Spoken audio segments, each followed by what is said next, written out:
to the Virtual Center for the Study of the Constitution and Civic Responsibility, an ongoing inquiry into American political origins and evolving institutions. The Executive Director of the Virtual Center is Dr. Bill O'Brien, and he's also your host for this conversation. Here he is now, Dr. Bill O'Brien.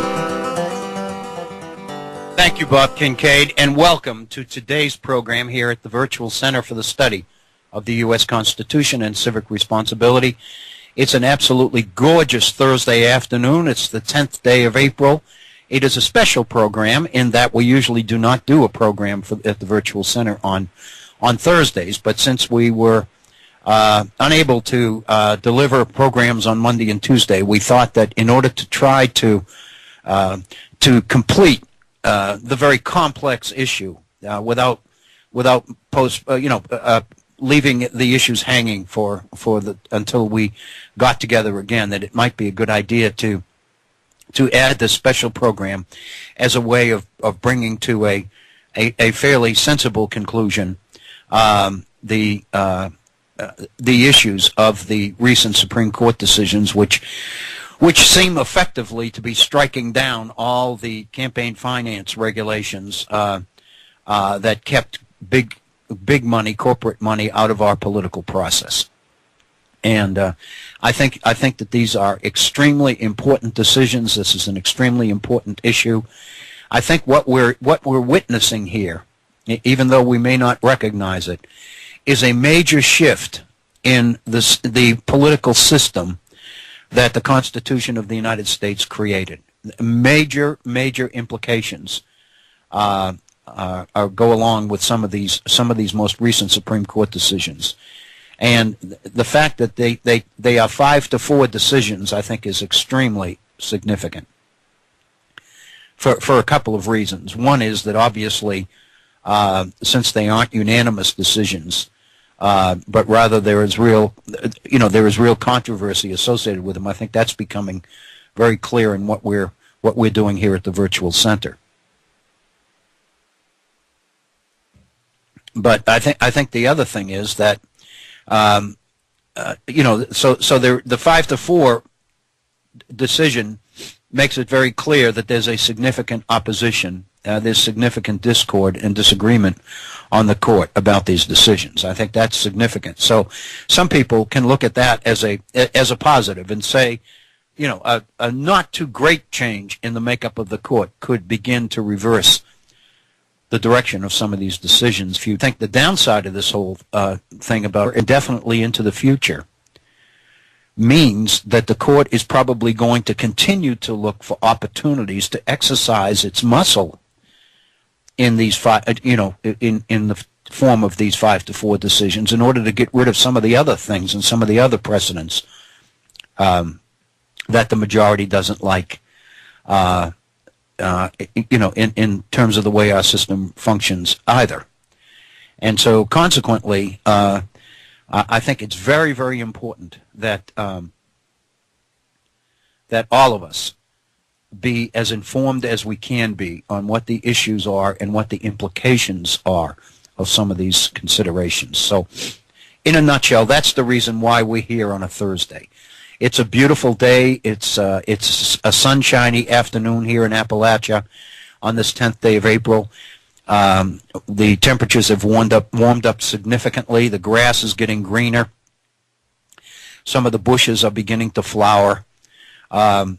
It seems to me that spring is no longer just a rumor, but indeed you can almost see it coming. And one other reason that this is a special Thursday is because we're here at the Virtual Center with you, and that always makes for a very special day. So I want to thank you for participating and being willing to give us a portion of what is such a beautiful day of your time.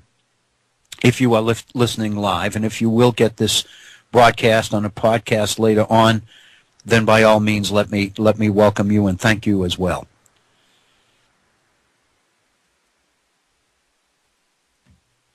Let me also take this opportunity right at the outset to apologize. I'm obviously taking a cold. In fact, I just talked to my doctor's office before we went on the air. And my doctor's out of town, but his nurse basically said, if you need to come in, I can get you an appointment with another doctor.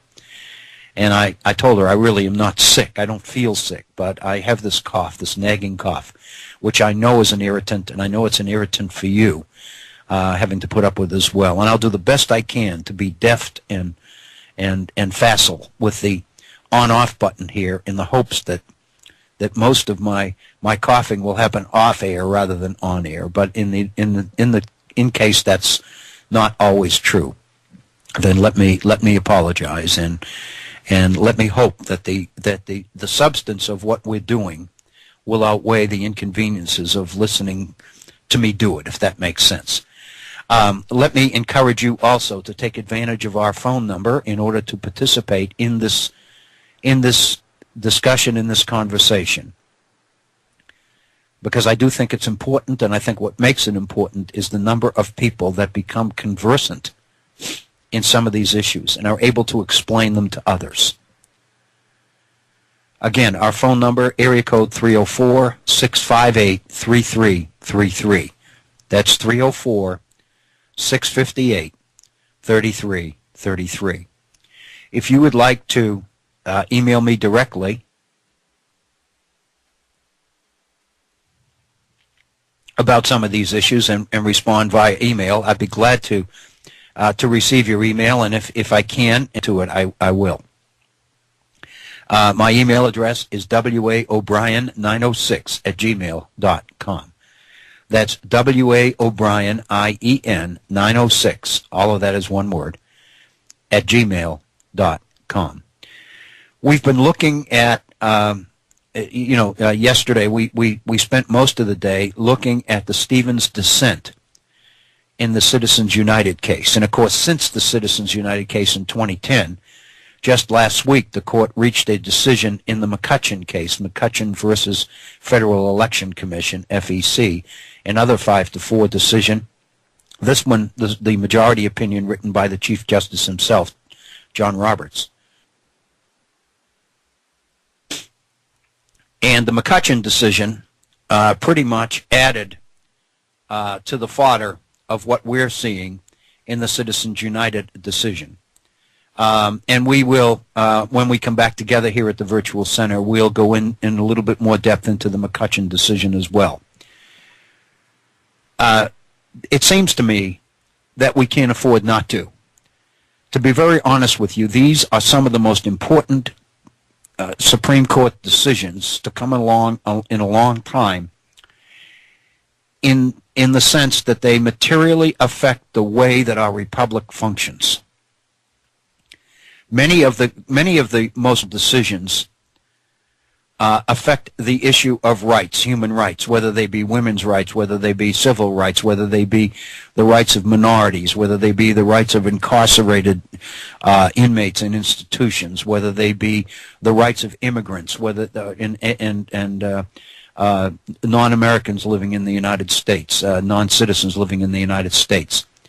And these are obviously getting a lot of attention from the media, as well as conversation from, in the press, and political conversation and interest as well. I know President Obama, within the last 24 hours, made a speech about the fact that we really have to find a way in Congress to come together and come up with a sensible immigration policy for this in this country that makes some sense. And I think it's all of these things, the decisions we're looking at, important is that they are directly connected to the day-to-day operations of this republic, to the structure of government as framed in the Constitution of the United States itself. This is the Virtual Center for the Study of the U.S. Constitution and Civic Responsibility. And it seems to me, and civic responsibility involves ways that citizens plug into this popular government, this republic of ours.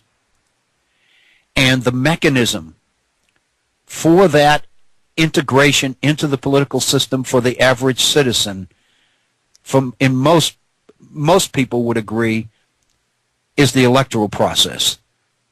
The First Amendment freedoms of speech, press, religion, assembly, along with the the process of election and selection of representatives and the degree to which the representatives we elect are accountable to the people, and the degree to which government functions according to its number one priority to promote the general welfare, to reflect and represent and promote the public interest. It seems to me that's a critical concern and citizens.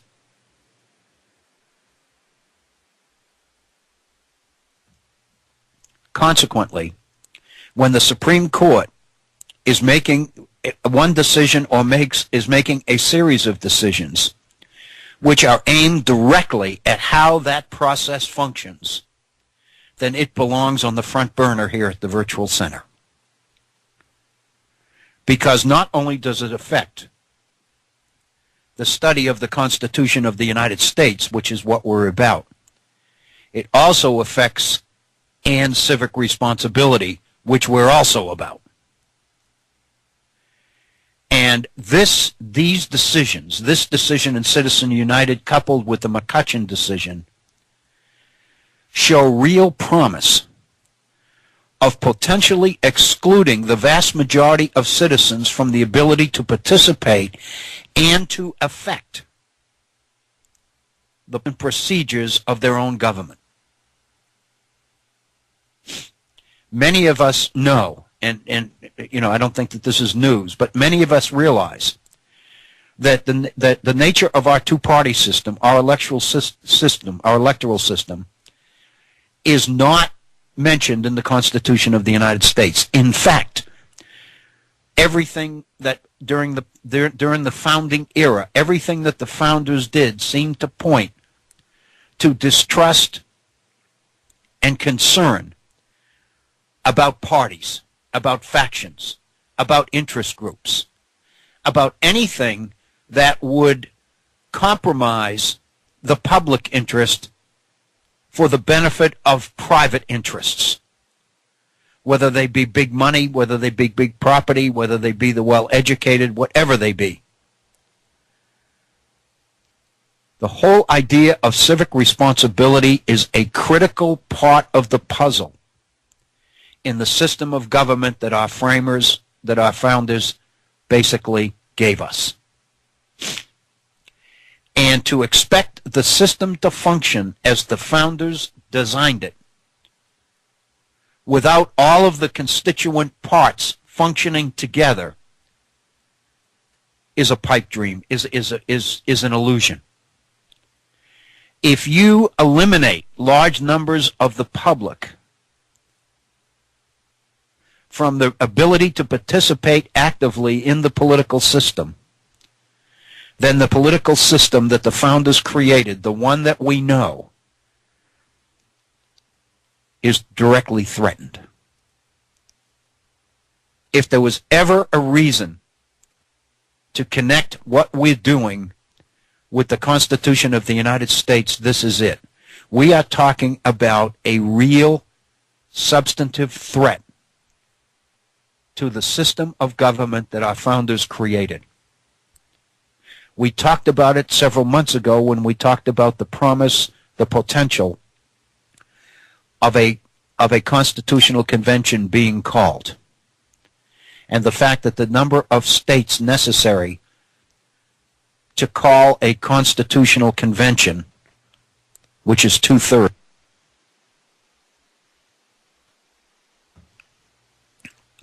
which is 2/3, the amendment procedure in the Constitution dictates that 2/3 of the states can get together and call for a constitutional convention. We know now that 26 states have opted out of the Affordable Care Act. In other words, those states are being governed by groups that are not in support of the Affordable Care Act or many of the other things associated with the way our political system is currently functioning. What I'm doing here is making a connection, but I think it's a valid one. And that is the fact that 26 states opted out of the Affordable Care Act and consciously made the decision to deprive millions of their own citizens of health care suggests that these same 26 states would probably sign on to the calling of a constitutional convention were the situation, if the situation changes in a way that instead of 26 states, we begin to move into the low 30s in terms of the numbers of states. So consequently, the elections that we're looking at in the fall loom large in terms of that potential threat to the Constitution of the United States. But I would suggest that in the interim, the Supreme Court, the conservative majority on the Supreme Court, the Roberts Court, is engaged in making decisions which are designed to take the country in essentially the same direction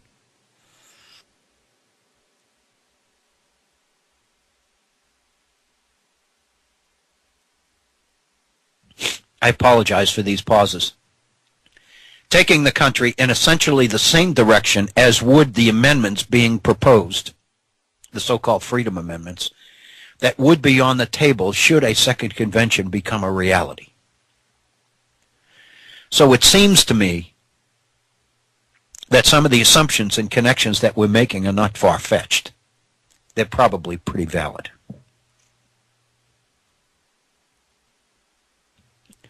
So consequently, here we are, and to without going back and reviewing everything that we did yesterday with the Stevens dissent, which again, let me remind you, is 93 pages long.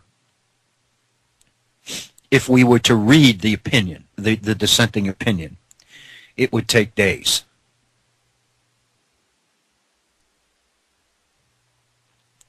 But what we were talking about yesterday was the fact that according to Justice Stevens, I remind you, was written by Justice David Souter before he retired. Basically, the suggestion is that what the dissenting opinion says very, very clearly is that the Citizens United decision, this 5-4 majority, was reached in ways which make it very, very clear that it is a political decision much more than a judicial decision. The court went out of its way to avoid dependence on principle of stare decisis, that courts function within very limited and very well-defined parameters as they make decisions, as decisions are made. And one of the things that occurred to me after yesterday's program, which might help to explain this, the more I think about this, the more I begin to see the way things connect.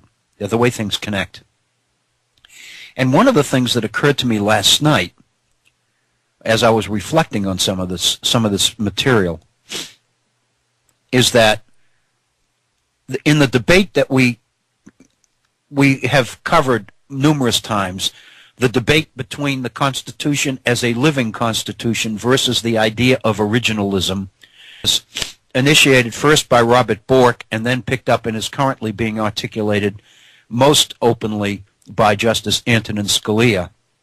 The idea that the only legitimate way to interpret the Constitution is to make every effort possible go back to the intent of the framers.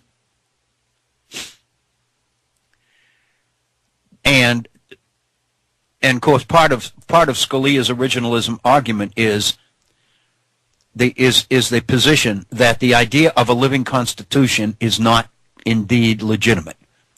That's Scalia's position. Is that, you know, the idea of a living Constitution is the idea that through one period after the other, the Constitution is evolving. It's changing in order to stay relevant, in order to be able to meet changing challenges and changing circumstances as we move from one era to the other. And the criticism, liberal criticism of originalism is the idea, seriously and focused on originalism, the Constitution would never change, which means, you know, that There's no way the founders could have anticipated the technological revolution that we have and continue to experience in this country. There's no way that the founders could have envisioned the internet, for example. There's no way that the founders could have envisioned many of the other changes that have occurred in the country since the Constitution was drafted and ratified. So consequently, critics of originalism argue the Constitution has indeed proven itself to be a living Constitution in that it has been able to meet these changes and at the same time not change drastically. That the founders were brilliant enough to realize that the system they created must be flexible enough to meet new circumstances and to change with the times, as it were, but had to remain whole. It had to remain the integral internal operations of the system had to function and had to continue to function as they were originally designed. And so, again, that's the issue. Well, it seems to me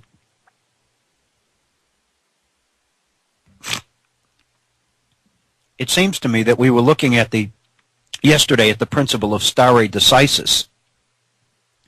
And Stevens, in the dissenting opinion, argues that the court violated the principles of stare decisis, which is an operating procedure that the court has traditionally followed, which is a rigid set of clearly defined parameters within which decisions will be made. What that means is that as change happens, it happens very gradually and it happens within parameters so that the system is not buffeted from one direction to the other as the personnel on the court changes. That what we see is as the personnel of the court changes, we will often see the ideological leanings, if you will, of the majorities of justices begin to change the direction of the court from one way to another, but those changes only happen gradually. And so consequently, what stare decisis, which is effectively precedent, basing all decisions on precedent,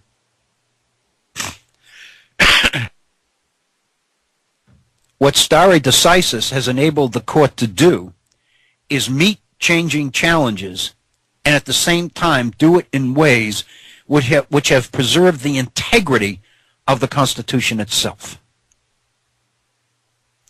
And one of the things that disturbs Justice Stevens and disturbs the minority in the Citizens United decision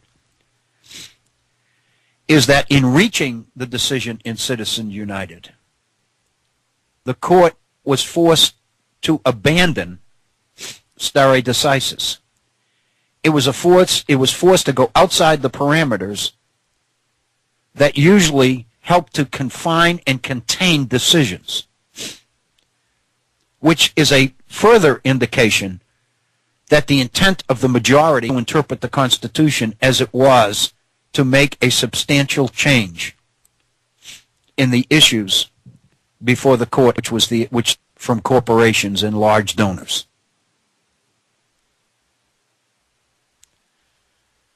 So,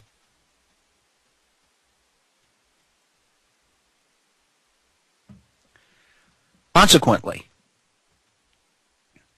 stare decisis was violated, and that is exactly where we stopped yesterday in the Stevens dissent, was with the abandonment of stare decisis.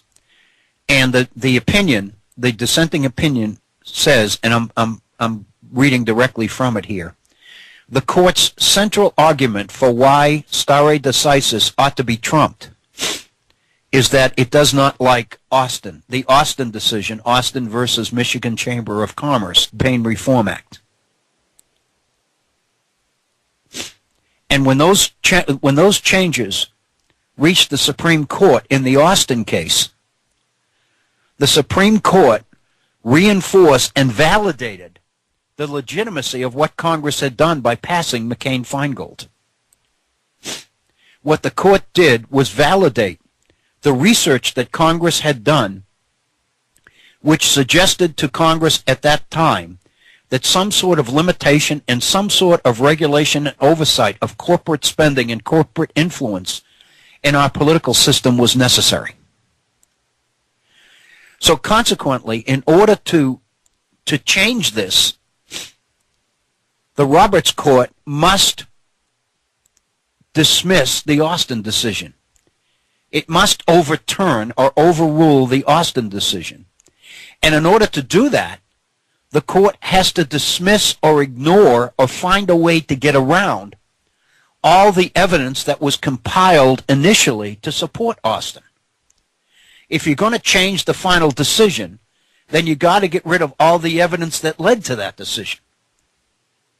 And that requires that the court move in some pretty interesting and different and controversial directions. And that's what the Stevens dissenting opinion lays out, is how far the Roberts Court had to bend the rules, if you were, in order to reach the decision it wanted to take. The reason that it abandoned stare decisis in Citizens United is because that was the only way that the court could overturn the Austin versus Michigan Chamber of Commerce decision. I would suggest to you then that if the operative principle here is not interpretation of the Constitution in order to reach a particular decision, but if the operation is about knowing the decision you want to reach ahead of time and then manipulating the evidence in such a way that it lines up to support the decision that you want to make, then that makes the decision a political decision, not a legal one. And in a nutshell, that is the message of the Stevens dissent.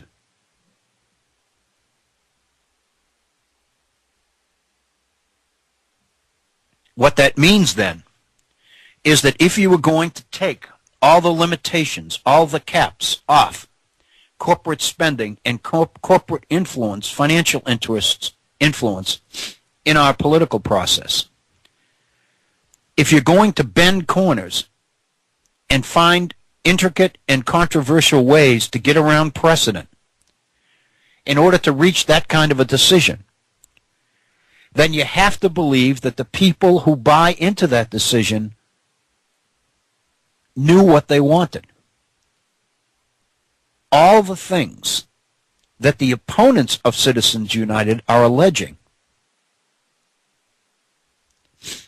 about the dangers to the system, about the cynicism and the alienation of the average voter that's going to result from the fact that the individual's vote seems to become more and more meaningless against the kind of influence that big money can buy, and consequently it's bound to lead to a decline in turnout, a decline in voting. We have to believe that the court thought through that, understood that, and made its decision with those outcomes in mind. Therefore, it is not realm of logic to say that the most extreme opponents of Citizens United, those who allege that the Roberts Court set out to turn decision-making in this country over to the wealthy,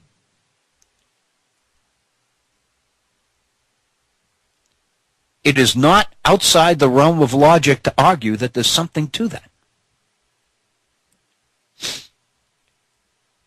If I can, I'm thumbing through my materials here because there's something I want to share with you if I can find it.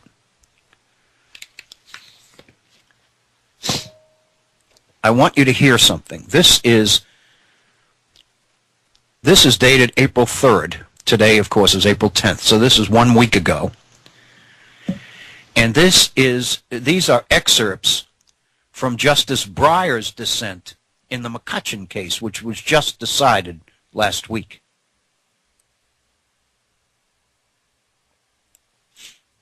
In the dissent to McCutcheon, Justice Breyer says the following. He's talking about the potential for corruption that big money brings to the political process.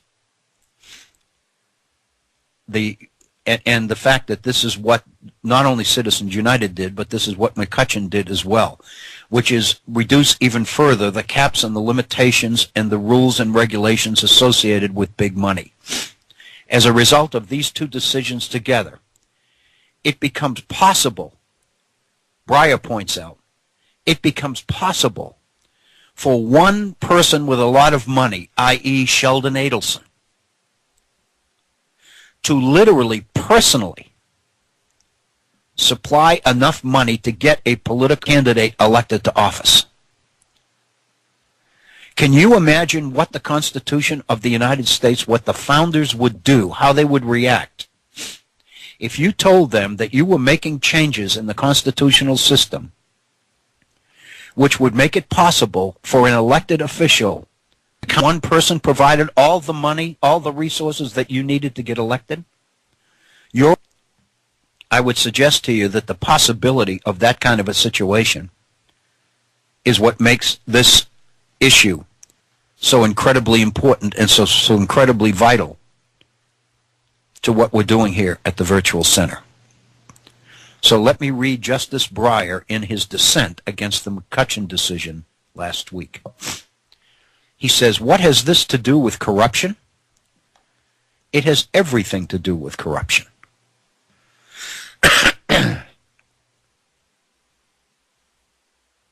Corruption breaks the constitutionally necessary chain of communication between the people and their representatives.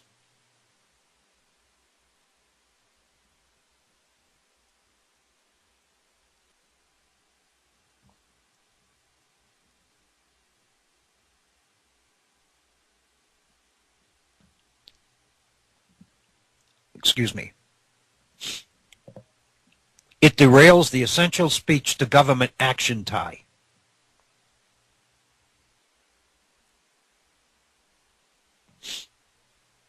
Where enough money calls the tune, the general public will not be heard. Insofar as corruption cuts the link between political thought and political action, a free marketplace of political ideas loses its point. That is one reason why the court has stressed the constitutional importance of Congress's concern that a few large donations not drown out the voices of the many.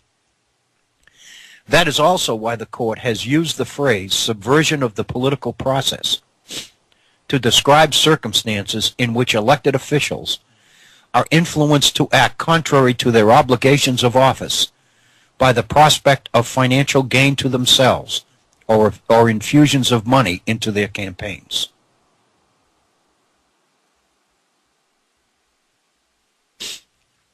These are the words of Justice Stephen Breyer in his dissent in McCutcheon. Breyer goes on. The appearance of corruption can make matters worse. It can lead the public to believe that its efforts to communicate with its representatives or to help sway public opinion have little purpose. And a cynical public can lose interest in political participation altogether. The upshot is that the interests the court has long described as preventing corruption, or the appearance of corruption, are more than ordinary factors to be weighed against the constitutional right to political speech. Rather, they are interests rooted in the First Amendment itself. They are rooted in the constitutional effort to create a democracy responsive to the people, a government where laws reflect the very thoughts, views, ideas, and sentiments, the expression of which the First Amendment protects. Given that end, we can and should understand campaign finance laws as resting upon a broader and more significant constitutional rationale than the suggests. What Breyer has done is directly refute Chief Justice Roberts' position in Citizens United and in McCutcheon that First Amendment threats trump the possibility of political corruption. In other words, what Roberts is saying is we recognize that all of these laws regulating campaign contributions in political campaigns are in the name of preventing corruption or of preventing even the appearance of corruption. Then Justice Roberts goes on to define corruption in a very, very narrow way, which is that corruption is a payoff. What he calls it a quid pro quo. You give me this, you get my vote. And what they are asking for, in fact, what Scalia, in his opinion, concurring opinion in Citizens United for, is evidence. He wants a piece of evidence of a payoff that really. And his provide this court with direct evidence that that kind of corruption, a direct quid pro quo situation, happened. Then corruption merely becomes a possibility rather than a reality.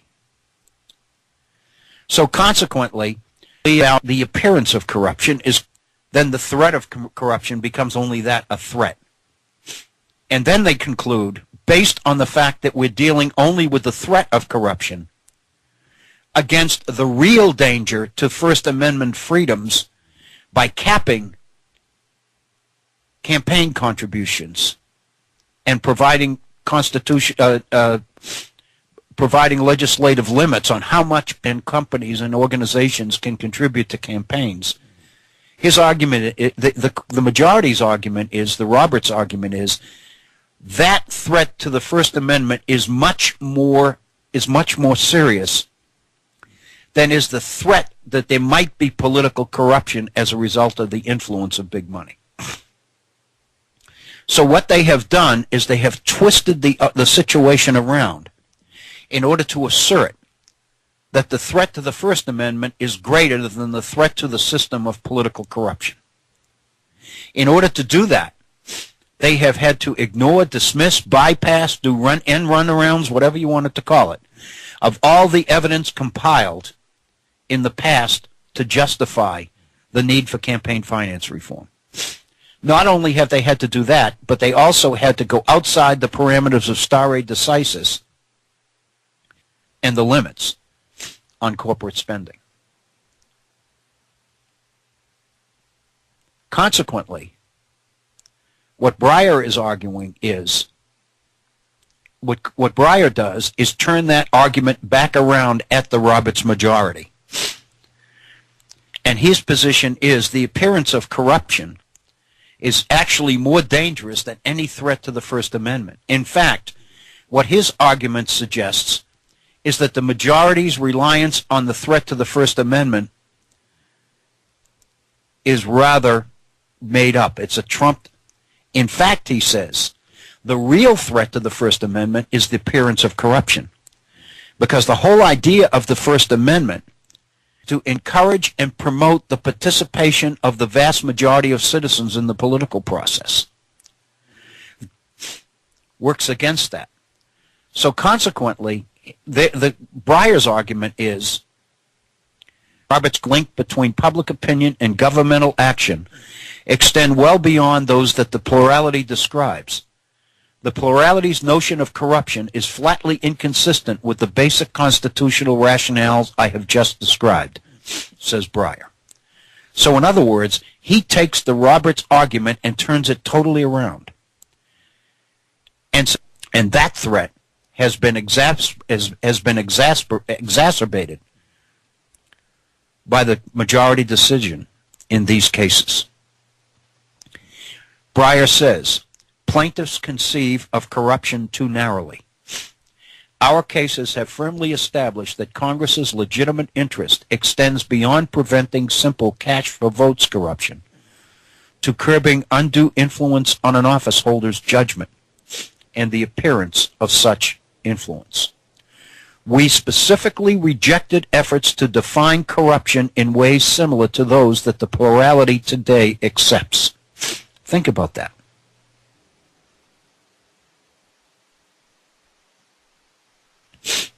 think about that sentence. We, the court, specifically rejected efforts in the past to define corruption in ways similar to those that the plurality today accepts. We added, quote, just as troubling to a functioning democracy as classic quid pro quo corruption is the danger that office holders will decide issues not on the merits or the desires of their constituencies, but according to the wishes of those who have made large financial contributions valued by the office holder. What he is suggesting, then, is that the Roberts Court has twisted the evidence, has cherry-picked the evidence, and has chosen to go in a direction which the court, in its traditional decisions, the precedents that it has created in the past, the Buckley decision, the Bellotti decision, the Austin decision, all of those that have validated and confirmed the need for campaign contribution regulation, all of those had to be ignored or bypassed in order for the Roberts Court to reach the decisions that it reached in Citizens United and in McCutcheon. Consequently, what are we looking at? We are looking at a situation, going back to the Stevens dissent in Citizens United, we are looking at a situation which the court's central reason for trumping stare decisis is that it doesn't like Austin. The court's position was that Austin was not well reasoned and that it conflicts with First Amendment principles. This, Stevens says in his dissent, is the basis of the court's argument, and it is wrong. It is bogus. And let me, if I can, take a moment and go to a further on in the Stevens decision to Stevens's provision of evidence to support the corruption allegation. Excuse me again.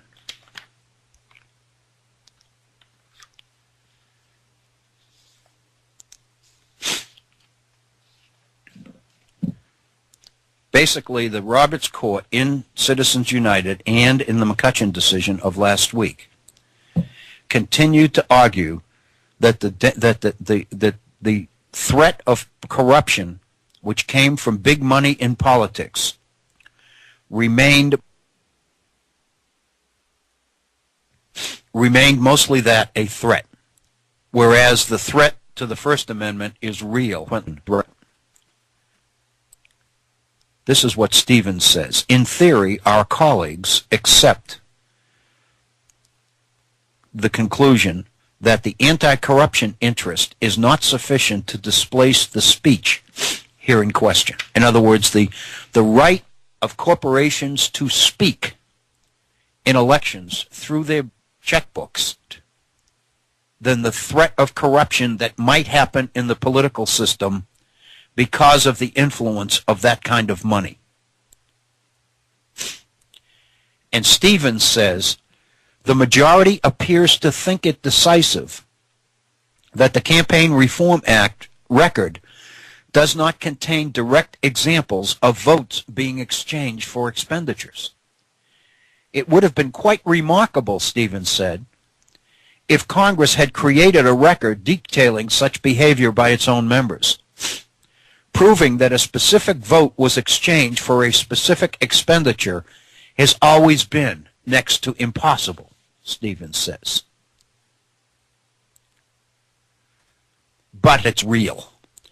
And he argues that the court tries and goes to great lengths to dismiss it, but the fact is that it is real. And in the dissent, Stevens quotes Senator Dale Bumpers, former senator from Arkansas, who makes the following statement. One prominent lobbyist went so far as to state in uncontroverted testimony that unregulated expenditures, whether soft money donations to the parties or issue ad campaigns, can sometimes generate far more influence than direct campaign contributions. Senator Dale Bumpers is making the case, then, that the very narrow definition of corruption that the majority chooses to adopt is not only too narrow, but it actually is not as serious as the issue of influence that money buys. So in other words, what the majority, the Roberts Court, is looking for is evidence of corruption. Not just the threat of corruption, but the real existence of corruption. I take you to page 28 of the Stevens dissent. The insight that even technically independent expenditures can be corrupting in much the same way as direct contributions is bolstered by the court's decision last year in Caperton versus A.T. Massey Coal Company, 2009. In that case, Don Blankenship, the chief executive officer of a corporation, A.T. Massey, with a lawsuit pending before the West Virginia High Court, spent large sums on behalf of a particular candidate, Brent Benjamin, running for a seat on that court. Quote, in addition to contributing the $1,000 statutory maximum to Benjamin's campaign committee, Blankenship donated almost $2.5 million to an organization called And for the Sake of the Kids, unquote, a 527 corporation that ran ads targeting Benjamin's opponent. This was not all. Blankenship spent, in addition, just over $500,000 on independent expenditures to support Brent Benjamin. Applying its common sense, this court accepted petitioner's argument that Blankenship's pivotal role in getting Justice Benjamin elected created a constitutionally intolerable probability of actual bias when Benjamin later declined to recuse himself from the appeal by corporation. Quote, though no bribe or of gratitude to Blankenship for his extraordinary efforts to get him elected, the difficulties of inquiring into actual bias with objective rules, direct contributions, $1,000 as a contribution. Consequently, Stevens says Caperton is illuminating in several additional respects. It underscores the old insight that on account of the extreme difficulty of proving corruption, prophylactic measures reaching some campaign spending not corrupt in purpose or effect may nonetheless be required to guard against corruption. The court reached that decision in Buckley versus Vallejo, 1976. And in the McConnell decision of, I believe, 2003, the court underscored the fact that for-profit corporations associated with electioneering communications will often prefer to use nonprofit conduits with misleading names, such as And for the Sake of the Kids, to conceal their identity. So in other words, what Stevens' dissent does is prove, beyond the shadow of a doubt, in the case of A.T. Massey versus Caperton, to prove that real money in political campaigns produced a significant payoff in the judicial behavior of one Brent Benjamin, most recently Chief Justice of the State Supreme Court in the state of West Virginia, where I sit right now.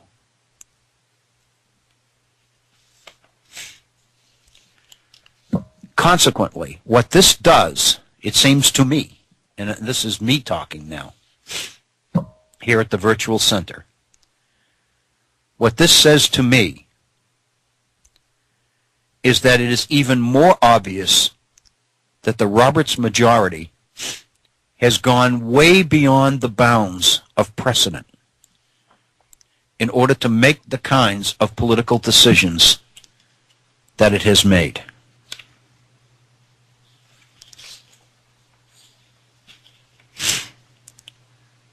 I would suggest to you that this is a political decision. Let me read you another quote from the court in the McConnell decision. And this is a quote in that decision which in turn is taken from the Bellotti case in 1976. Stevens says that in sum, over the course of the past century, Congress has demonstrated a recurrent need to regulate corporate participation in candidate elections in order to preserve the integrity of the electoral process, prevent corruption, sustain the active, alert responsibility of the individual citizen, protect the expressive interests of shareholders, and preserve the individual citizen's confidence in government. Let me read that again, because that indeed does sum up what the real danger to Citizens United and to the McCutcheon decision is all about. Justice Stevens says that in the course of the past century, Congress has demonstrated a recurrent need to regulate corporate participation in candidate elections in order to preserve the integrity of the electoral process, prevent corruption, sustain the active, alert responsibility of the individual citizen, protect the expressive interests of shareholders, and preserve the individual citizen's confidence in government. All of those things are compromised and threatened by these decisions.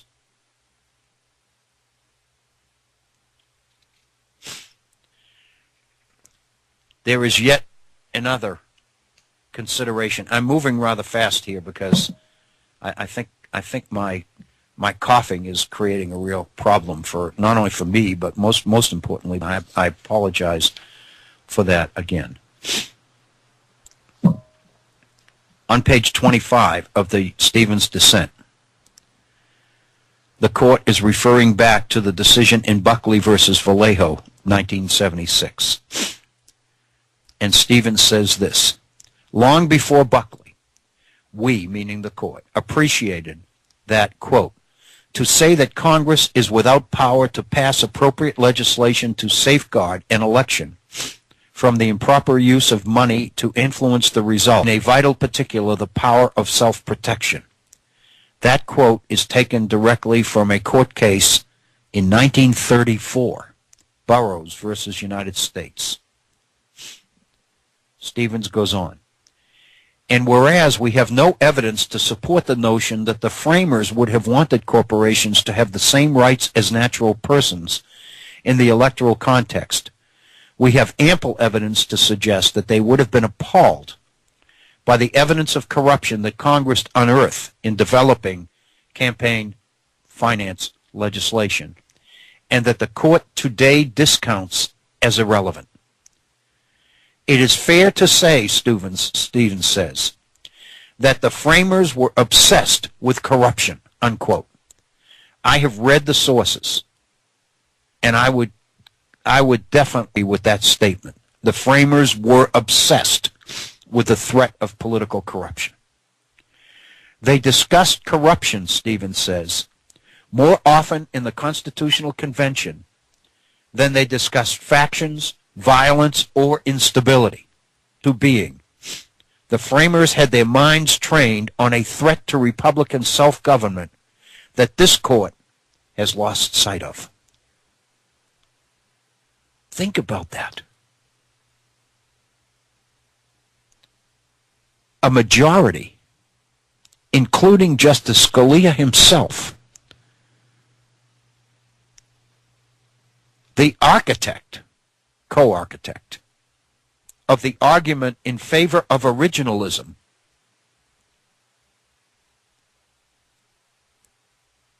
is going against the evidence of what the framers believed about the threat of corruption in this political system. They discussed corruption more often in the Constitutional Convention than they did factions, violence, or instability. When they brought our constitutional system into being, order into being, the framers had their mind trained on a threat to Republican self-government that this court, the Roberts Court, has lost sight of.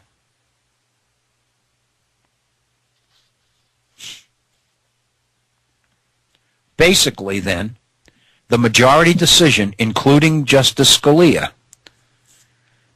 is violating the tenets of its own originalism argument. When you go back to the framers, and you look at the framers, look at what the founders believed about the threats to the political system they created at the convention, the threat of corruption. To dismiss it and say it's only a threat, the threat to the First Amendment is worse, when in fact the First Amendment institution, it was added 3 years later in 1791 with the adoption of the Bill of Rights. So consequently, not only is the court moving outside the parameters of stare decisis, the court is also ignoring the very originalism that Justice Scalia consistently touts. That, I think, is very significant. We have reached the top of the first hour of our program. It's 4 p.m. here in the East. We're going to pause for a short break, and then we'll be right back with the rest of our program. This is Bill O'Brien at the Virtual Center for the Study of the U.S. Constitution and Civic Responsibility. Please stay with us. We'll be right back. Thank you, Bob. Thank you, Bob Kincaid. Welcome back to the second hour of the Virtual Center for the Study of the U.S. Constitution on this beautiful Thursday afternoon. It's the 10th day of April. This is our second hour. It's just gone 4 o'clock here in the East.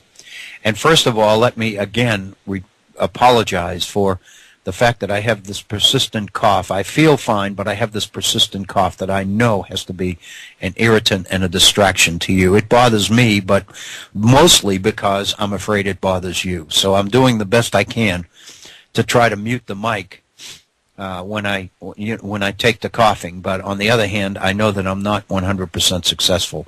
I apologize. I even offered to Bob during the break, maybe I should just bag it for the day. And he suggested that it's not. And again, I agree with him that the substance of what we're doing today needs to be done. Somebody needs to do this. And, I plan to continue it by going into the McCutcheon decision as well, because I really believe that these decisions say an awful lot about the directions that we're heading in our political system today. It bothers me immensely. If there's one thing that's become very clear in the course of the almost full year that we've been doing this program, we began, I believe, in April of 2013. So we're approaching, although I don't really have any idea of a specific start date. You would think I would have marked on the wall or something somewhere the day we were starting, but anyway, I didn't. But the one thing that I hope you appreciate, because I know when I think about it, I appreciate it as well, is to how firmly committed I am to this political system. I know many of the things that I say, and much of the material that we look at seems to be rather contrary to the idea of support for this political system. I believe the potential for this political system in order to improve the quality of life for people not only in this country but around the world is immense. I believe we made some errors, we've made some mistakes, but on the other hand, I do believe that this is the best shot that mankind's going to get, so we better make it work. And that's my commitment, that's what brings me here, and I hope that's what brings you here as well.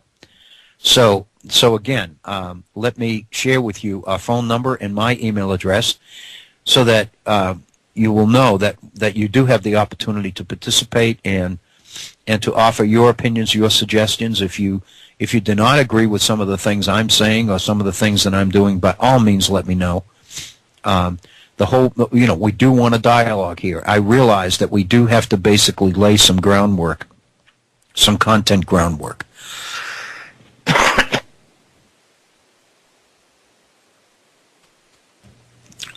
An awful lot of this information that I've been delivering is essential. But I think once we get that pretty well established, and once people begin to understand and become familiar with some of the material, some of the contents associated with this, then I think that more and more the virtual center here is going to move into much more of a dialogue, and that's what I hope. I do solicit your input, your suggestions, your criticisms, your ideas, your comments. If you do not want to go on the air with them and you'd like to send them to me directly via email, I'm more than welcome them. My email address is waobrien906@gmail.com. That's waobrien906@gmail.com. The phone number, and this will get you directly on the air, is area code 304-658-3333. That's 304-658-3333. We've been talking about the Stevens dissent in Citizens United. We also looked for a time at a fairly extensive quote from Justice Breyer in his dissent in last week's McCutcheon case. And both dissents are saying pretty much the same thing. There are two issues in the Stevens dissent that Justice Stevens addresses a lot of language to, a lot of time to. And again, I keep saying Justice Stevens because his name is on the dissenting opinion, but it was actually written by Justice David Souter. This was the last opinion he penned before he retired from the Supreme Court in 2010.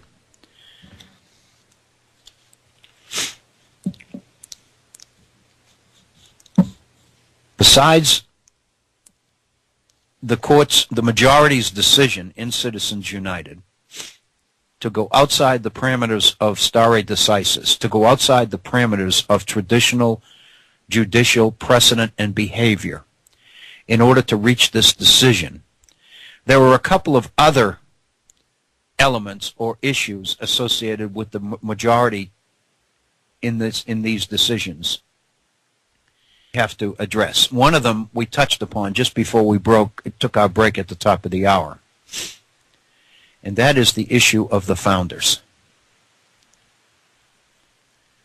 One of the things that the Roberts Court, especially Justice Roberts himself, in his concurring opinion in Citizens United, his effort to refute the Stevens dissent. One of the things he points out and tries to argue as part of the majority opinion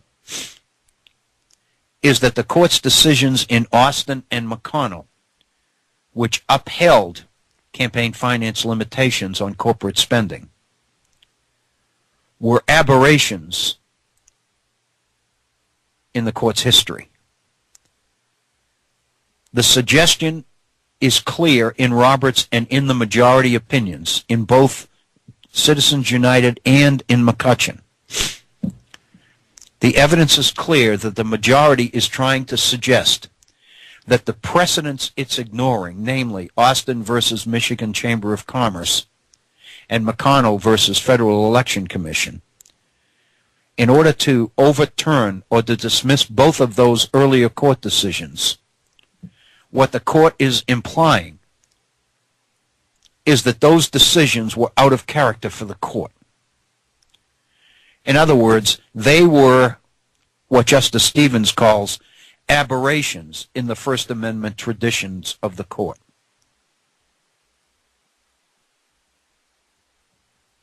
Justice Stevens takes that on by going directly to the framers themselves. And he says, let's start from the beginning. The court invokes ancient First Amendment principles and original understandings to defend its ruling in this decision. Yet it makes only a perfunctory attempt to ground its analysis in the principles or understanding of those who drafted and ratified the First Amendment. Perhaps this is because there's not a scintilla of evidence to support the notion that anyone believed it would preclude regulatory distinctions based on the corporate form. To the extent that the framers' views are discernible and relevant to the disposition of this case, they would appear to cut strongly against the majority's position. In other words, the Roberts Court sets out to imply that Austin and McConnell, two decisions the court reached to validate and to justify Congress's right to regulate corporate contributions in our election process. The court sets out to argue that those are aberrations, that those decisions which ratify them are not consistent with the traditions of the court in its First Amendment renderings. Justice Stevens argues that that is bogus. That he points out that there's not one piece of evidence that the founders would not go along with the need to regulate corporations. He points out that the evidence from the 18th century suggests that the framers were very suspicious and very uncomfortable with corporations. In fact, Thomas Jefferson himself fretted that corporations would subvert the republic. In the McCutcheon decision, and in Justice Scalia's dissent in Citizens United, Justice Scalia mocks Stevens's resort to Thomas Jefferson by talking about Jefferson's writing of the Declaration of Independence and at the same time holding slaves. So in other words, the way that Justice Scalia deals with this Thomas Jefferson reference in the Stevens dissent is to mock it. But notice, he can't refute it. He mocks it. He denies it. He belittles it. But he does not refute it. Jefferson indeed did believe that corporations could sink this republic. How very interesting that in his arguments on behalf of originalism, Justice Scalia makes the point that what the courts can't do is render decisions and justify them on the basis of what they wished the founders had said. Rather, they must base decision-making on what the founders indeed did say, did believe. In other words, Scalia points out in defense of originalism, going back to the original intent of the founders, that you got to deal what the founders said and what the founders believed, not what you wished they said and wished they believed. But in his concurring opinion in Citizens United, he's doing exactly that. He is denying Jefferson because Jefferson didn't say what he wanted him to say. He said just the opposite. That's incredible. The founders believed that corporations, because they were legally privileged organizations, that they had to be closely scrutinized by legislatures because their purposes constantly had to be made consistent with public welfare. The founders believed that you constantly had to watch corporations, because corporations were set up according to a whole different set of objectives and outcomes. Their goals was not the public welfare. Their goal was profit. The reason they were created was for reasons that oozed self-interest, not the public interest. If you believed when you chartered a corporation that it was in the public interest to do so, you constantly had to monitor and manage corporations in order to make sure that the public interest always remained the priority, because these organizations were created to satisfy self-interest, not the public interest.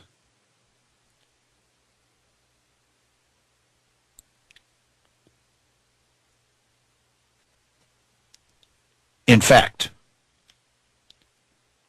one of the things that's pointed out in Friedman's History of American Law,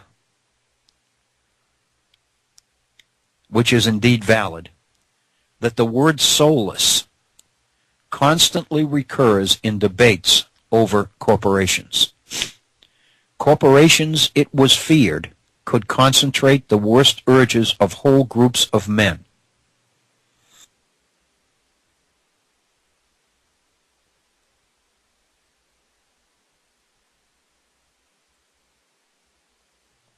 In other words, there is every evidence to suggest that the founders believed that corporations were dangerous.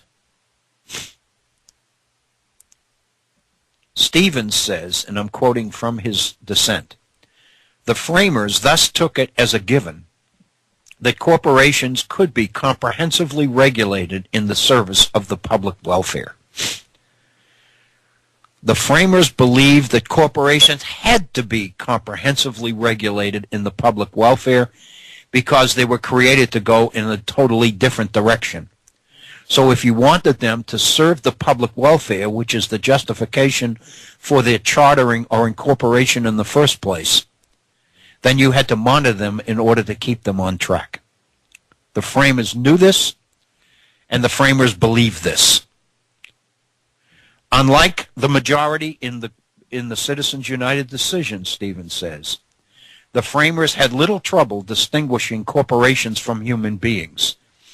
And he's making reference here to the fact that the majority decision in Citizens United is based in part on the idea that it violates the intent of the First Amendment to make distinctions between who's speaking, whether it's a person, a living human being, or whether it's a corporation. The court's argument, the majority's argument, is speech, it doesn't matter who makes it. The emphasis is on the speech itself. Stevens is taking that on. But he is sarcastically suggesting that while the majority seems to have trouble in distinguishing corporations from human beings, the founders had no trouble at all. When they constitutionalized the right to free speech, Stevens says, in the First Amendment, it was the free speech of individual Americans that they had in mind, not corporations. While individuals might join together to exercise their speech rights, business corporations, at least, were plainly not seen as facilitating such associational or expressive ends. This is Stevens talking. Even the notion that business corporations could invoke the First Amendment would probably have been quite a novelty, given that at that time the legitimacy of every corporate activity was thought to rest entirely in a concession of the sovereign. And here's a quote from Justice John Marshall in Dartmouth College, the Trustees of Dartmouth College versus Woodward, 1819. Remember, we read this decision, the Dartmouth College decision here at the Virtual Center some months ago. Here's Marshall on a corporation. A corporation is an artificial being, invisible, intangible, and existing only in contemplation of law. Being the mere creature of law, It possesses only those properties which the charter of its creation confers upon it, unquote. John Marshall. A corporation is an artificial creation of law. It only has the properties that its charter gives it, and nothing more. So for the majority of the court in Citizens United, for Chief Justice Roberts, Scalia, Kennedy, Thomas, for them to argue that it was not constitutional to distinguish between speakers when dealing with the First Amendment was speech, not who made it, and that consequently it was a violation of constitutional law to put restrictions on corporate speech that you didn't put on speech of individuals. The majority of the court is a violation of the Constitution. John Marshall in Dartmouth College is saying exactly the opposite. John Marshall is saying that corporations are legal creations and exist only in law.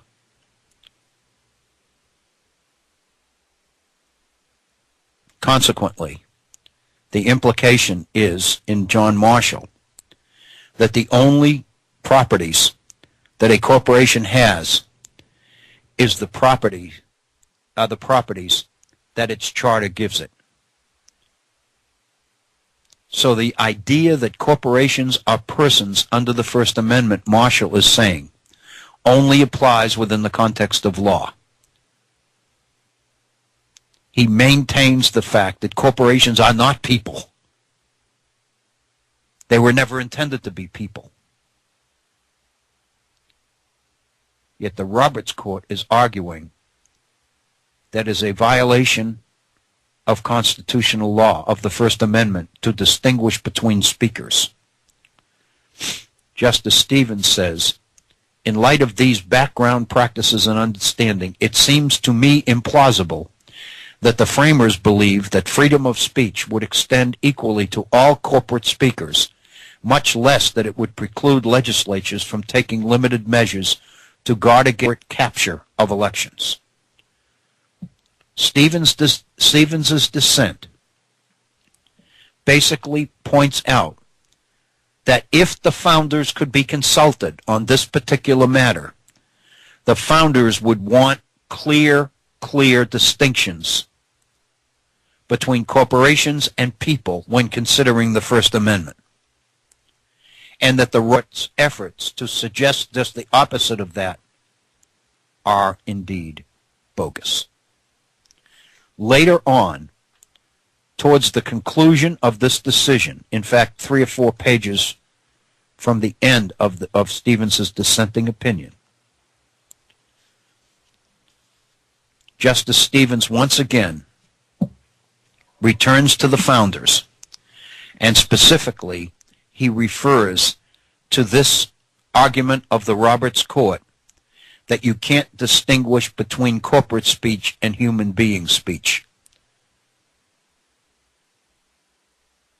First Amendment protects freedom of speech, whoever the speaker happens to be, or in this case, whatever the speaker happens to be, whatever kind of a person it has to be. Justice Stevens, in the dissent, returns to that issue towards the end and says the following: the fact that corporations are different from human beings might seem to need no elaboration. Most people recognize this, in other words, except that the majority opinion almost completely elides it, ignores it, rejects it. Most people would not need to be made aware of the differences between corporations and people. But Stevens said apparently the majority on this court needs to be made aware of that difference. And then he points out that Austin versus Michigan Chamber of Commerce, the decision that the Marshall Court overturns in Citizens United, Austin set forth some of these basic differences. And this is taken from the Austin decision. Unlike natural persons, corporations have limited liability for their owners and managers. Perpetual life, separation of ownership and control.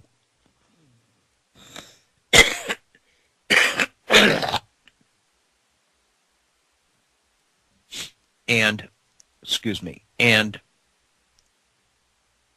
let me repeat that because I interrupted myself here. Corporations are different from human beings, Stevens says, and this is set forth in Austin by laying out some of the basic differences. Now I'm back to quoting Stevens. Unlike natural persons, corporations have limited liability. And we know what that means. When a corporation is created, it is liable only for the money or the capital that goes into the creation of the corporation itself. The owners of the business are not liable for their homes, their cars, their property, their bank accounts, or anything else. All of that is protected. That's what they do, is they limit liability, which means that they encourage people to take risks and form businesses. That's what laws of incorporation are about. So, unlike natural persons, corporations have limited liability for their owners and managers. They have perpetual life. Separation of ownership and control. They have owners and managers, shareholders and managers, not usually the same people. And favorable treatment of the accumulation and distribution of assets that enhance their ability to attract capital and to deploy their resources in ways that maximize the return on their shareholders' investments.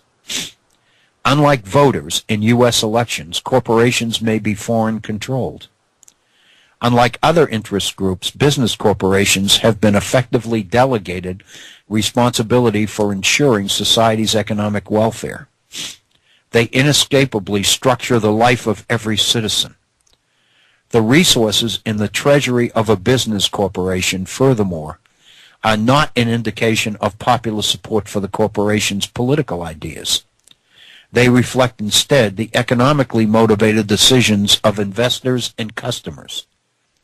The availability of resources may make a corporation a formidable political presence, even though the power of the corporation may be no reflection of the power of its ideas.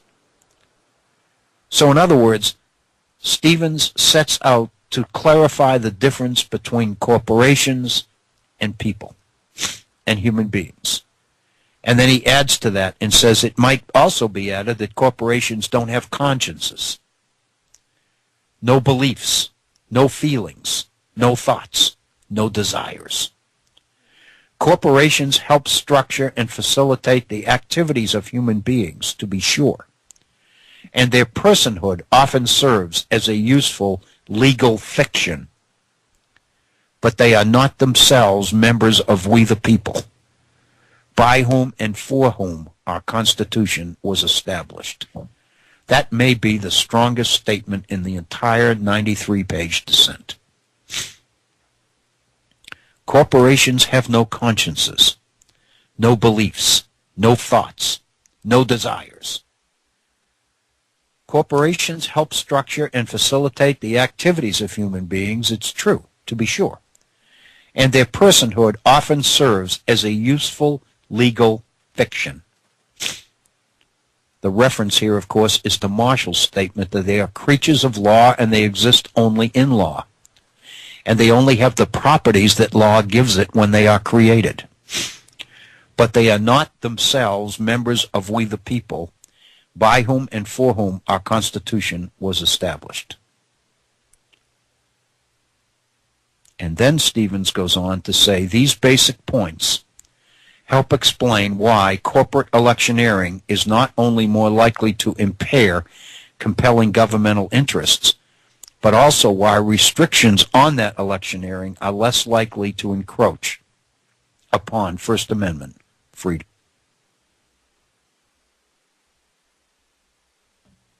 One fundamental concern of the First Amendment, Stevens says, is to protect the individual's interest in self-expression.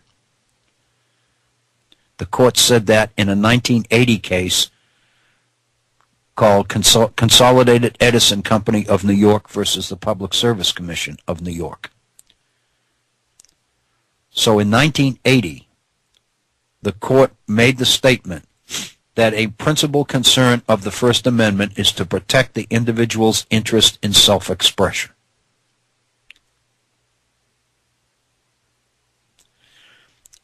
And it also says in another decision, that the First Amendment respects the people's dignity and choice. It facilitates the value of individual self-realization. However, is derivative speech, speech by proxy. So in other words, here is an entire page of the dissenting opinion which lays out ways in which corporations are not people. They are not persons. They are only persons in a legal sense. They only exist in legal fiction, says Justice Stevens. They obviously have a direct effect on people, but that doesn't make them people. Yet, the majority of the court, in Citizens United and in McCutcheon, is contesting that in order to make their argument that the focus must be on speech rather than on the speaker. They are I'm giving my political bias. They are altering the traditional view of the First Amendment as being focused principally on the rights of individual people for self-expression and for participation and dialogue within this republic.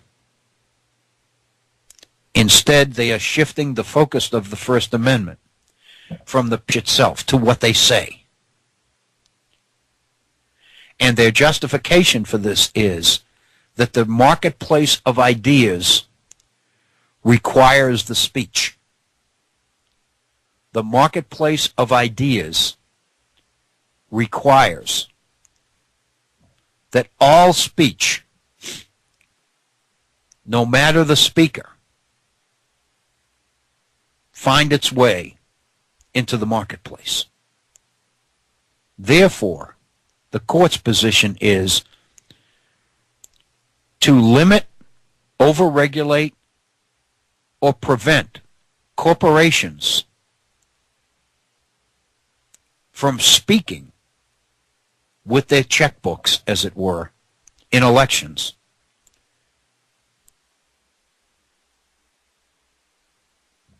Is to deprive the marketplace of the corporate ideas. It is to deny the marketplace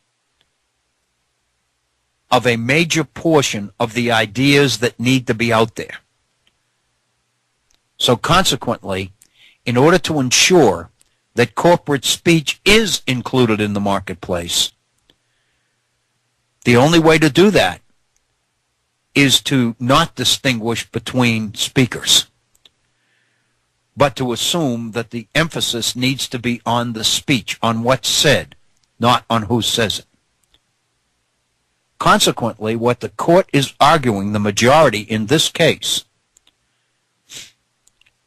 is that interpretations of the First Amendment in the past which argued otherwise are faulty.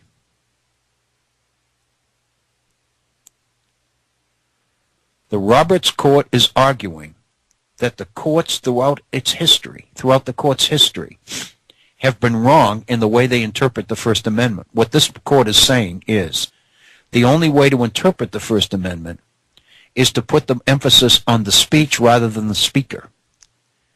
And the only way to do that is to not distinguish between speakers. The difference whether the speaker is a corporation or a human being. The Roberts Court is saying the most important thing is that what they have to say gets out there. The courts are arguing that this is the legitimate interpretation of the First Amendment. So the implication is that every other previous interpretation of the First Amendment, which argued otherwise, which argued that the First Amendment was designed and written to protect people's speech, not corporations, was a mistake, was an error. In other words, what the Roberts Court has to do in its majority opinions is to make the case that the framers themselves would not distinguish between people and corporations. But what Stevens has done is point out that the framers did everything they could to separate and make the distinction between corporations and persons, because they didn't trust corporations at all. The reason that corporations were created and given, be Congress or whether it be state legislatures, the reason they were created is because the decision was made that their behavior, their existence, would ultimately promote the public interest.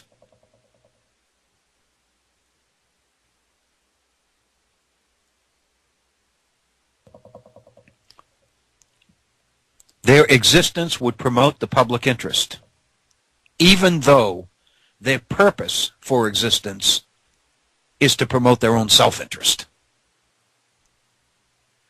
Consequently, going back into something we said earlier, always necessary to constantly manage and regulate corporations and regulate their behavior, because left alone, their inclination was to put self-interest above public interest. And so the court's argument is, in order to make sure that the emphasis is always on public interest first, you got to manage the corporations. The fact that the framers believed that means that the framers did indeed distinguish between corporations and people when they drafted the First Amendment. The majority of the Roberts Court is denying that. Their position is refuted by the framers. What I am suggesting here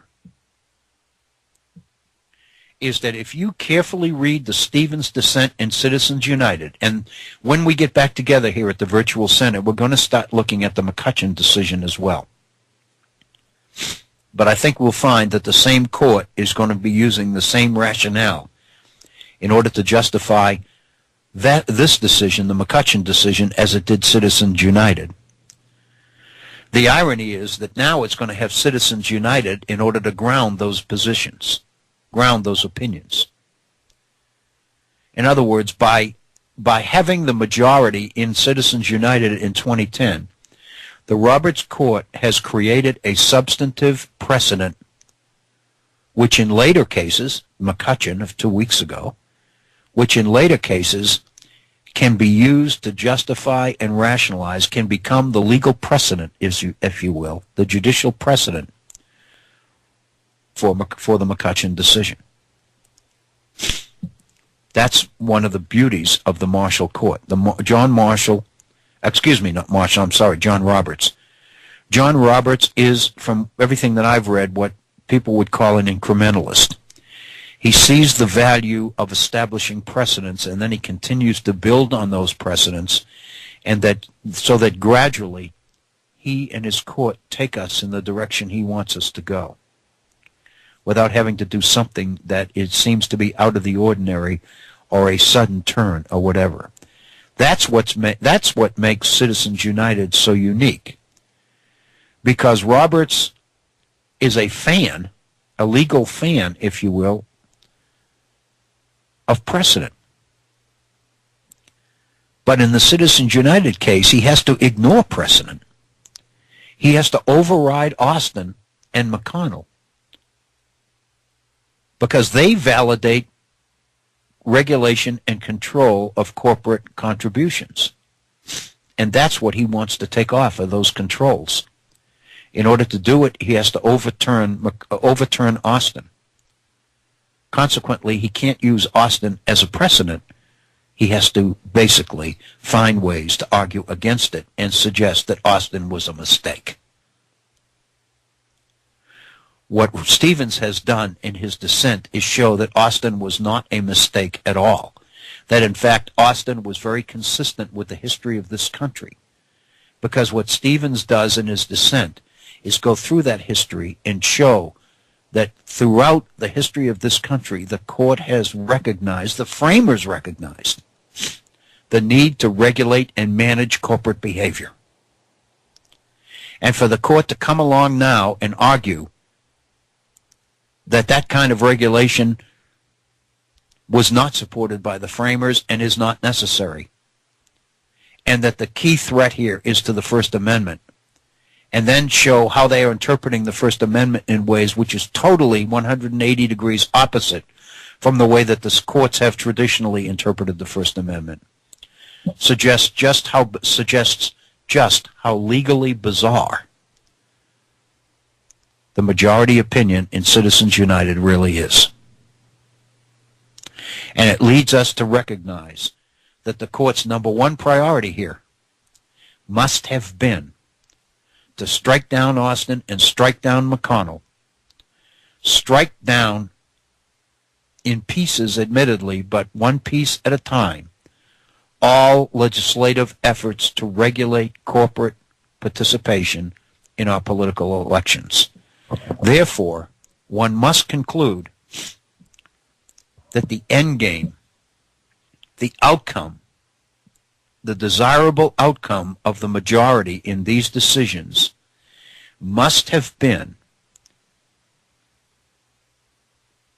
to give the wealthy an inordinate degree of control and input in our political process.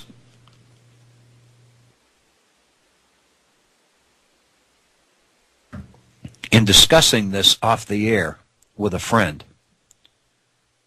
and I think it's a legitimate one, that maybe in reality what the Roberts Court is doing is taking this nation back to where it was when the Constitution was first created, because the founders believed that the opinions of certain people were more valid than the opinions of the population, the citizenry at large. Madison himself makes reference to what he calls the most considerate and virtuous citizens. The best people are the ones who are complaining about the Articles of Confederation. They are the ones who believe the constitutional system has to be changed in order to minimize the influence of the majority. All of that based on the assumption that the few are much more capable, and therefore what Citizens United has done is to render the instruments of political participation by the masses less effective than participation by the few, which is financial.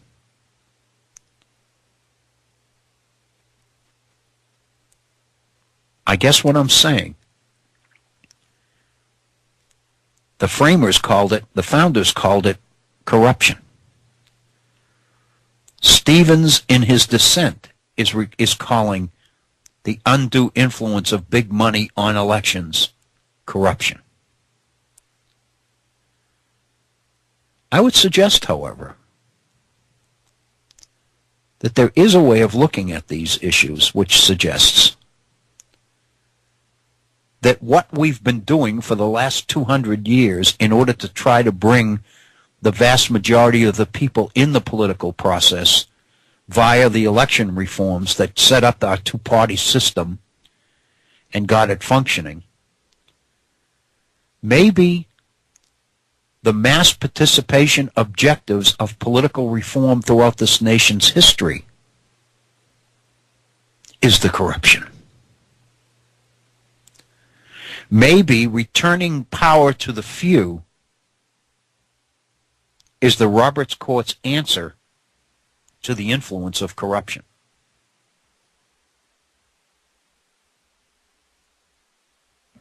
Maybe, indeed,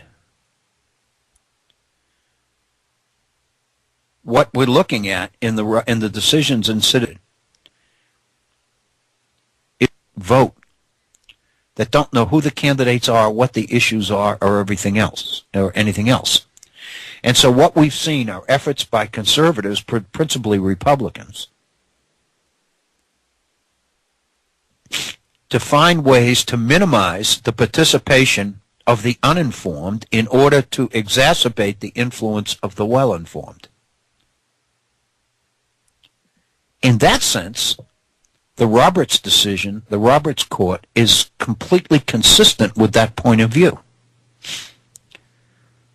Maybe instead of big money's influence on our elections being corruption, maybe the corruption is really the limitations on that influence and the efforts to try to shift government accountability to the majority of people themselves, when the majority of the people probably aren't capable of knowing the issues well enough to be politically informed enough to be responsible for these kinds of decision making, these kinds of decisions. And finally, we've only got about 7 or 8 minutes left in our program. There's one other issue that I think we probably would be remiss if we didn't introduce here. And it is the suggestion that is clear in the Roberts concurring opinion in Citizens United, that the whole purpose behind campaign finance regulation in the first place was an effort to secure the re-election of incumbents by making it more and more difficult for outside challengers to challenge incumbents for elected office.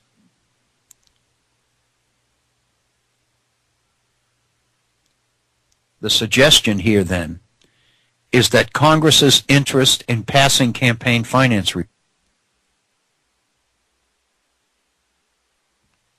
the suggestion that Congress's real interest in promoting and passing campaign finance reform, i.e., McCain-Feingold,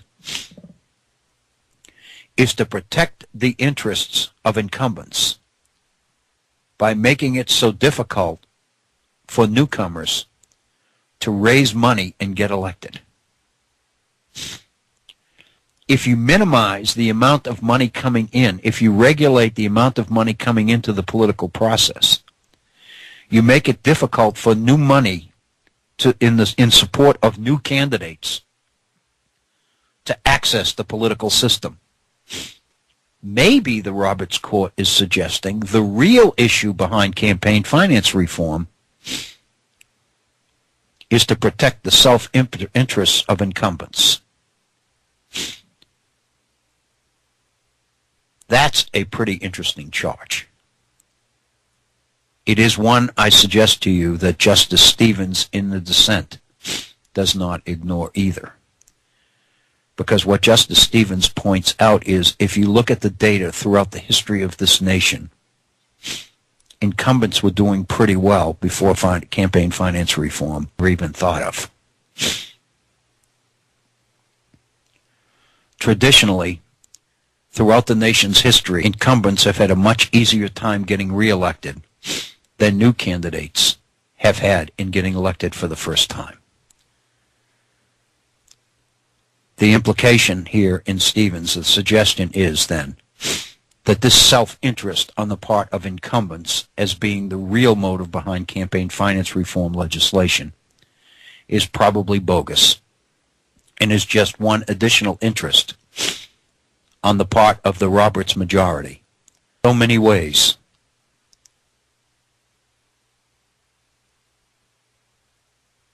was outside the mainstream.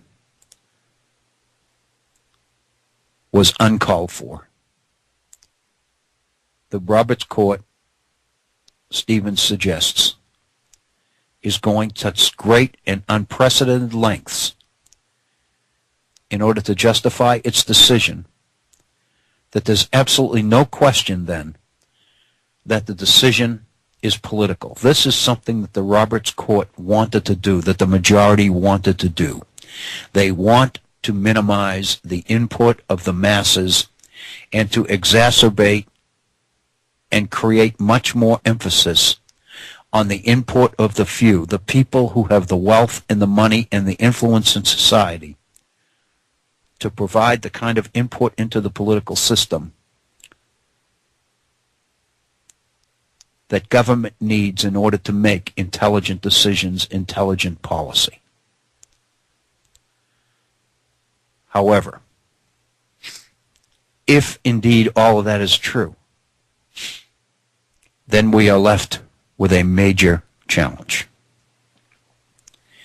And the challenge is the ability to contain the mass of citizens within the political framework created by the founders. The reason that the founders gave us a republic is because a republican form of government and the creation of the reciprocal relationship between government and governed that a republican form of government requires is the form of government best able to accommodate mass input and mass participation into the political process. The major threat of these decisions, citizens, and both of them, by introducing big money into the political process and thereby minimizing the input of individual citizens,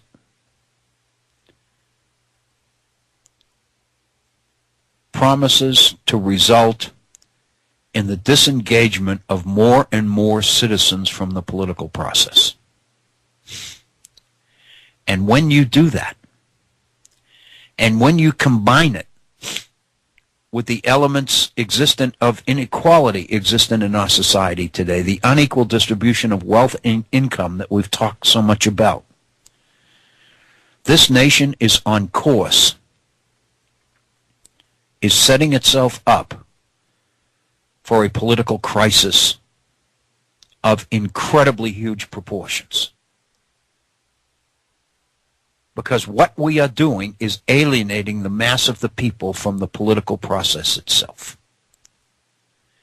History teaches us that when that happens, revolution follows.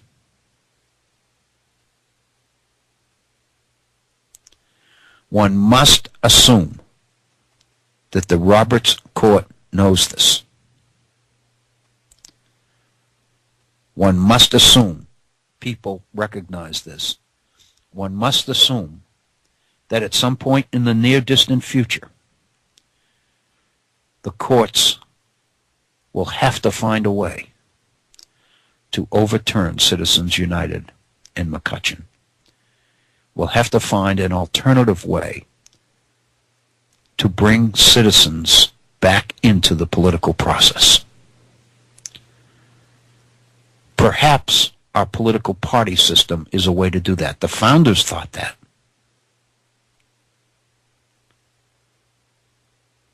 But if that indeed is to be the way, we're going to have to make some major political reforms in our two-party system and the way it operates. We have reached the top of our second hour. I want to thank you for putting up with the interruptions in today's program. I apologize for that, but more important, I want to thank you for your time. Please be safe until we get back together again. This is Bill O'Brien for the Virtual Center on the Study of U.S. Constitution and Civic Responsibility. Thank you so very, very much.